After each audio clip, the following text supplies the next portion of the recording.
پانی ہر چیز کو دھو سکتا ہے، گندی زبان کو نہیں۔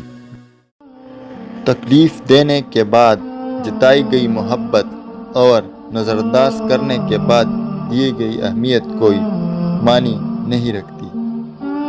وقت ہمیشہ ایک سا نہیں رہتا، یا بہت ہی غیر محسوس طریقے سے آپ کے چاہنے والوں کو بدل دیتا ہے اور آپ کو خیرت زدہ چھوڑ کر آگے بڑھ جاتا ہے۔ اگر آپ کا کوئی دوست غم یا پریشانی میں ہے تو آپ کا اس کے غم میں شریک ہونا لازم ہے۔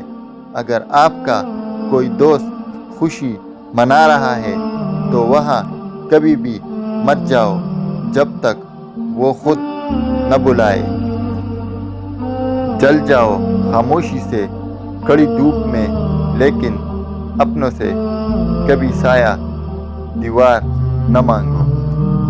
تنقید کرنے والوں کو آپ پانی پر چل کر بھی دکھا دے تب بھی کہیں گے کہ تیرنا نہیں آتا اس لیے چل رہا ہے۔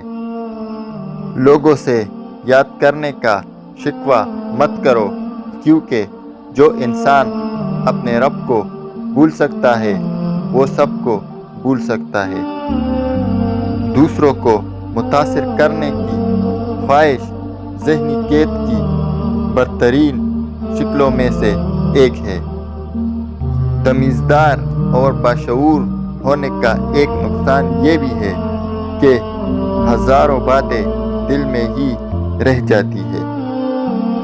ہم میں سے زندہ وہی رہے گا جو دلوں میں زندہ رہے گا، اور دلوں میں زندہ وہی رہتے ہیں جو خیر بانٹتے ہیں، محبتیں بانٹتے ہیں، آسانیاں بانٹتے ہیں۔ خاموشی بہترین ہتھیار ہے، خاص طور پر اس وقت جب لوگ آپ سے چیخنے کی توقع کریں۔ انسان اتنا کم ظرف ہے، ایک خوشی کو لے کر ہمیشہ ہنس نہیں سکتا، پر ایک غم میں طویل عرصہ تک روتا رہتا ہے۔ اگر آنکھ کی بینائی ختم ہو جائے تو انسان رات اور دن میں فرق نہیں کر سکتا، اس طرح دل اندھا ہو جائے تو انسان حق اور باطل میں فرق نہیں کر سکتا۔